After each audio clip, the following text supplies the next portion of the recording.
এই এত বড় গণঅভ্যুত্থানের মধ্যে দিয়ে যার বিজয় হলো, সেই গণঅভ্যুত্থান করে হিংস্রতার পথে যায়নি। আওয়ামী লীগ গত 3টা টার্ম পর তাদের কার্যকলাপ দিয়ে নির্বাচন ব্যবস্থা তথা পুরো গণতান্ত্রিক ব্যবস্থা অকার্যকর করে ফেলেছে। এখনও দেখেন, মানে মাত্র 40 দিনে 1,500 মানুষ খুন করেছে তারা। এবং এই যে প্রধানমন্ত্রীর বা এই সমস্ত কৃতকর্মের জন্য আন্তর্জাতিক অপরাধ ট্রাইব্যুনাল যে বিচার করলো, রায় দিল, যে সে রায়ের মধ্যে যে সমস্ত ডকুমেন্ট ইত্যাদি প্রেস করা হয়েছে একদম খুবই প্রমাণিত বিষয়, যে অডিও ভিডিও আছে এবং কেউ অস্বীকার করেনি। উনি নিজে নির্দেশ দিয়েছেন গুলি করে মারবার জন্যে, ক্ষমতায় থাকবার জন্যে যা যা করা দরকার সব কিছুর নির্দেশ দিয়েছেন। এবং তারপরে মানে মানুষের হয় যে অনেক সময় নিজের হাত দেখে যে রক্তে রঞ্জিত তার বিবেক তাড়না করে, তার মধ্যে একটা অনুশোচনা আসে। আমরা গত 15 মাসে আওয়ামী লীগের মধ্যে কোনো অনুশোচনা দেখিনি। শেখ হাসিনা দেশ ছেড়ে পালিয়েছেন, যিনি খুব গর্ব করে বলতেন শেখ হাসিনা পালায় না, উনি পালিয়ে ভারতে আশ্রয় নিয়েছেন। ভারত থেকে উনি যা যা করেছেন এই পর্যন্ত সেটা একটা বিদ্রোহের নামান্তর। এই সরকারকে উনি মানেন না এবং তার জন্যে ভারত থেকে সহায়তা করেছে। সেই সহায়তা নিয়ে উনি এই সরকারের বিরুদ্ধে এক ধরনের যুদ্ধ ঘোষণা করেছেন। এবং শুধু তাই নয়, পত্রপত্রিকায় লিখছে, অন্যান্য পর্যবেক্ষকরা বলছে, তার তৎপরতাতে বোঝা যায় যে উনি এই নির্বাচনটা বানচাল করে দিতে চান। এখন তার কথা যদি আপনি বলেন যে তাকে না রেখে কীরকম নির্বাচন হবে, ওই রাখলে তো কোনো ভোটই হতে দেবে না। এই গত 3-4 দিনে যত বাস পুড়িয়েছে, যে কোনো ড্রাইভারকে হত্যা করেছে বাস পুড়িয়ে, তাদের কাছে একটা ভোট এবং তাদের নিয়ে ভোট কীভাবে আশা করি আমরা? এটা হতে পারে। দেখেন, আমেরিকা বা পশ্চিমা দেশগুলোর কথা যদি বলেন, সেখানে অনেকগুলো বছর পাড়ি দিয়ে এর মধ্যে গিলোটিনের মতো ঘটনা ঘটেছে। এর মধ্যে সরাসরি গুলি করে হত্যা করা প্রেসিডেন্ট কেনেডি সহ অনেক উদাহরণ আছে।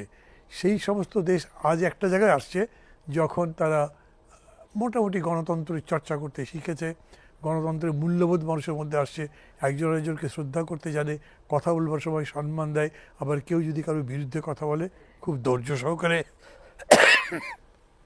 শুনতে পারে। এগুলোর কোনো চর্চা আমাদের মধ্যে গড়েই ওঠে নাই। আমাদের গণতন্ত্রের বয়স বাংলাদেশের হিসাব যদি করেন তো 54 বছরে। এই 54 বছরে এইসব উন্নত দেশগুলোতে কখনো গণতন্ত্র গড়ে ওঠেনি। তারা তাদের ওই চোখ দিয়ে এখন বাংলাদেশকে পরামর্শ দেওয়ার চেষ্টা করছে। আমি মনে করি যে তাদের এটা বুঝিয়ে দেওয়া দরকার। যেমন আপনাদের মনে আছে নিশ্চয়ই, মাহাথির মোহাম্মদকে যখন আমেরিকা বলেছিল শিশুদের প্রতি, কিশোরদের প্রতি যত্ন নেওয়ার কথা, তখন উনি বলেছিলেন যে ওগুলো তোমাদের আমাকে শেখাতে হবে না, এগুলো নিজেরা শেখো। তোমাদের ইতিহাস কী বলে, তোমরা এই সমস্ত কচি কিশোরদের সাথে কী রকম ব্যবহার করেছিলে। একই কথা আপনি বলতে পারেন, আপনারা হিসাব করে দেখেন যে আপনারা নিজেদের দেশে এবং বহির্বিশ্বে জনগণের আন্দোলন দমন করবার জন্যে এবং নানাবিধ কারণে কী কী আচরণ করেছেন। আপনাদের দেশে কত ভালো ভোট হয়েছে কতগুলো বছর পরে কিভাবে। সেই তুলনায় বাংলাদেশ আমি বলবো অনেক ভালো করেছে। দেখেন, ক্ষমতায় যারা ছিল তারাই বলতো, ওবায়দুল কাদের সাহেব বলেছেন, অন্যান্য নেতারা বলেছেন, যেদিন আমাদের পতন হবে সেদিন রাস্তায় রাস্তায় লাখ লাখ মানুষের লাশ পড়ে থাকবে। এরকম কোনো ঘটনা ঘটেনি। মানে আমি তো মনে করি বাঙালি জাতি একটা বিস্ময় দেখিয়েছে যে এত বড় অত্যাচারের পরে এই এত বড় গণঅভ্যুত্থানের মধ্যে দিয়ে যার বিজয় হলো, সেই গণঅভ্যুত্থান করে হিংস্রতার পথে যায়নি। সেই গণঅভ্যুত্থান, যেমন ডক্টর মোহাম্মদ ইউনিস ফিরে এসছেন দায়িত্ব নেবার সময় ফ্রান্স থেকে অপারেশন করে, এয়ারপোর্টে তিনি বলেছেন আমি একটা ইনক্লুসিভ ভোট দেখতে চাই। আমি মনে করি আমরা যারাই ছিলাম সবাই বাংলাদেশ নামক এই পরিবারের সদস্য, আমরা সবাই মিলেই এই দেশটা গড়ব। এই অ্যাপ্রোচ যাদের কথা আমরা এখন বলছি যে তাদের ছাড়া কীভাবে নির্বাচন হবে, তারা কীরকম করে নির্বাচন করেছে। পরপর 3টা বিরোধী দল বাদ দিয়ে রাতের ভোট। আমার প্রশ্নটা কিন্তু তাদের ছাড়া না, তাদের বিহীন, তাদের অনুপস্থিতিতে। বিহীন বা অনুপস্থিতি মানে তো ছাড়া, তাদের বাদ দিয়ে। এবং বাদটা কেন দেওয়া হয়েছে? তাদের বাদ দেওয়া হয়েছে যে তাদের রাজনৈতিক তৎপরতা বন্ধ করেছে। আপনি তৎপরতা যে বন্ধ করবেন না, তাহলে এই ঘটনার পরে কি হতো? বিচার হয়েছে এবং একটা ওপেন ট্রায়াল। এই ট্রায়ালের মধ্যে দুর্বলতা থাকতে পারে, কিন্তু তারপরে আন্তর্জাতিকভাবে সবাই এটা স্বীকার করছে যে এটার বিচারটা করতে হবে, তা নিয়ে আমাদের কোনো বিরোধিতা নেই। এবং বিচার করবার পরে আপনার কোনো সাক্ষী প্রমাণ দেওয়ার দরকার লাগেনি। তারা নিজেরা যে কাজ করেছে, যে কথা বলেছে, তা থেকে বোঝা গেছে যে তারা এইসব কাজ করেছে। সেই রায়ের পরেও তারা যা করলো, আমি মনে করি যে তাদের নিয়ে ভোট করবার কোনো সুযোগ এইবার অন্তত ছিল না। এই বাস্তবতায় এখন তো সেটা হিসেবে যে আওয়ামী লীগের অবর্তমানে একটা প্রধান বিরোধী দল হিসাবে অতীতে ছিল বিএনপি, এবং তাদের জনসমর্থন আওয়ামী লীগের অতীতের ইলেকশনে আমরা যদি ৯৬ পর্যন্ত যাই কিংবা ২০০১-এও দেখি বা আমরা ৯১-তে ফিরে যাই, সেই ক্ষেত্রে তাদের নেক টু নেক ছিল বিএনপি এবং আওয়ামী লীগের পজিশন।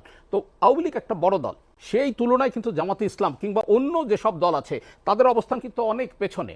আমার বক্তব্যটা ছিল যে এই বাস্তবতায় একটা বড় দল বিএনপি, তার ক্ষেত্রে জোটের কার্যকারিতা কতটুকু আপনি মনে করেন? মানে আমি যদি আপনাকে এরকম করে উদাহরণ দিই, ধরেন বিশ্ব আঙ্গিকে দেখেন আপনি, দুটো দেশ ছিল, আমেরিকা, সোভিয়েত ইউনিয়ন, এবং তারা পরস্পর প্রায় প্যারালাল যাচ্ছিল। আন্তর্জাতিক রাজনীতির ক্ষেত্রে যে শক্তি সাম্য সেটা একটা ছিল, কারণ প্রায় কাছাকাছি ছিল। দুটো দেশ প্রতিযোগিতা করে সমরাস্ত্র বানাতো, প্রতিযোগিতা করে মহাকাশ অভিযান করতো, সব কিছু ক্ষেত্রে মনে হতো যে দুটো শক্তি আছে। রাশিয়া শেষ হয়ে গেছে, পুরা ইস্ট ইউরোপ শেষ হয়ে গেছে, আমেরিকা কি এককভাবে এখন যা ইচ্ছা তাই করতে পারছে? পারছে না। আমি বলি যারা এই প্রশ্ন বেশি করে তোলেন, একটা ঠিক আছে, আপনি যখন একটা পার্লামেন্টারি গণতন্ত্র করবে তখন পার্লামেন্টে দুটো দলই তো লাগবে, একটা সরকারি দল, একটা বিরোধী দল, এবং শক্তিশালী বিরোধী দল লাগবে, এটাও সবাই বলে। ইফেক্টিভ মানে সংসদ এবং গণতন্ত্রকে কার্যকর জি করতে। জি, কিন্তু সবার উপরে হচ্ছে জনগণ। জনগণের চেতনার মানটা কি? জনগণ যদি না বুঝে স্বৈরতন্ত্রকে সব সাপোর্ট করে, পার্লামেন্টের মধ্যে আপনি যত হইচই করেন, আপনার যত বেশি মেম্বার থাকে, তা দিয়ে তো হবে না। আমি বলছি না একবারও যে এই যে বৃহৎ একটা বিরোধী দলের অনুপস্থিতি ভালো জিনিস, কিন্তু আমি বলছি যে বাংলাদেশের জনগণের এই আন্দোলনের মধ্যে দিয়ে চেতনাটা তৈরি হয়েছে, সেই চেতনায় বিরোধিতার চেতনাই শুধু নয়, সেই চেতনায় একটা কনস্ট্রাকশন, একটা গঠনমূলক চেতনা, বাংলাদেশকে নতুন করে গড়ে তুলব। এবং সেই জন্যই একটু আগে যে ভাই বললেন এই চাঁদাবাজি, দখলদারিত্ব, এগুলোর বিরুদ্ধে এত কথা ওনারা বলেছেন, ওনারা এরকম করে এই কথা কিন্তু আগে বলতে পারেননি। এখন মানে তারা একক হওয়ার পরে বলতে পারছি, পরিস্থিতিতে বলার সুযোগ এসেছে। এর আগে আওয়ামী লীগের কোনো সমর্থনই ছিল না, জনসমর্থন ছিল না, সেই সময় কথা বলা যায়নি, এবং তখন কোন অত্যাচারটা না হয়েছে। কিন্তু এই যে 14 মাস প্রফেসর ইউনূসের কোনো পার্টি নেই, কী দর্শন তা কেউ জানে না, উনি আরেকবার নির্বাচন করবেন, আবার ক্ষমতায় আসলে প্রতিশোধ দিতে পারবেন, কোনো সম্ভাবনা নেই। তারপরে মানুষ এত মুক্ত কণ্ঠে লিখতে পারছে, বলতে পারছে, মিছিল করতে পারছে, আন্দোলন করতে পারছে, তা থেকে কিন্তু এই কথা বলা যাবে না যে আমরা খুবই একটা পানির মধ্যে পড়ে গেছি, বিশাল সমুদ্রের মধ্যে, যেখানে আমরা কথা বলতে পারবো না, সরকারি দল আমাদের উপর অত্যাচার করবে এমনভাবে যে আমাদের কণ্ঠ বন্ধ হয়ে যাবে, আমাদের দাবির কথা, অধিকারের কথা বলা যাবে না। এই রকম পরিস্থিতি হবে বলে আমি মনে করছি না। যদি হয়ও, ধরেন যদি হয়, আমি একদম নেগেটিভ যেতে চাই, তাহলে আমি বলবো সেই শক্তি, সেই মানে দানবীয় শক্তি বাংলাদেশে টিকবে না, কারণ মানুষ এখন ওগুলোকে মন থেকে অপছন্দ করতে শুরু করেছে। আর একটা আমি বলবো, 1 মিনিটও লাগবে না, সেটা হচ্ছে আমাদের রাজনীতির আচরণ এবং উচ্চারণ দুটোর মধ্যেই অনেকটা পরিশীলিত ভাব আসছে। আমরা এই যে 7-8 মাস ধরে সংলাপ করলাম, এতগুলো অপোজিশন, পরস্পর বিরোধী দল তো আছে, পরস্পর বিরোধী মত ছিল, কোনোদিন চোখ রাঙানি হয়নি, রাগ করে কেউ কারোর উপরে কথা বলেনি, খুব বেশি ওয়ার্কআউট করলাম, তার বাইরে কিন্তু একদম আলোচনার ভিত্তিতে শেষ পর্যন্ত কনক্লুড করে বেরিয়ে আসতে পেরেছি।